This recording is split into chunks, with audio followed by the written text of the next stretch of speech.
Wednesday, July 2nd, 2025. Focus. I will make him into a great nation. God creates every person with a unique and special purpose, just as he had plans to make a great nation of Ismail. The two demon-possessed men were forced to live in the tombs as they were unwanted by society. They were shamed and isolated. Sarah could not bear a child, so she felt humiliated and lonely. Hagar was banished because she had held Sarah, her mistress, in contempt.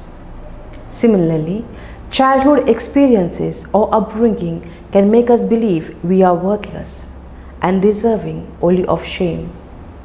I too was possessed by two demons, shame and unworthiness. Whenever people asked me about my dreams and plans, these two finds bombarded me with one cynical voice.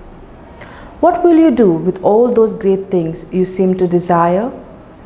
The voice prevented me from doing anything worthwhile or try anything new. In fact, these two demons crippled me emotionally. God has created us with bright plans, but we are often unable to experience or even see them. Do we have demons preventing us from realizing God's plan to make us great? Or are we settling for less because we fear happiness and fulfillment? Even hopeless cases like Sarah, Hagar, and the two demonics finally came into their own. Fruit. Today, I will look beyond my painful past and suffering and focus in faith on the perfect plan God has for me.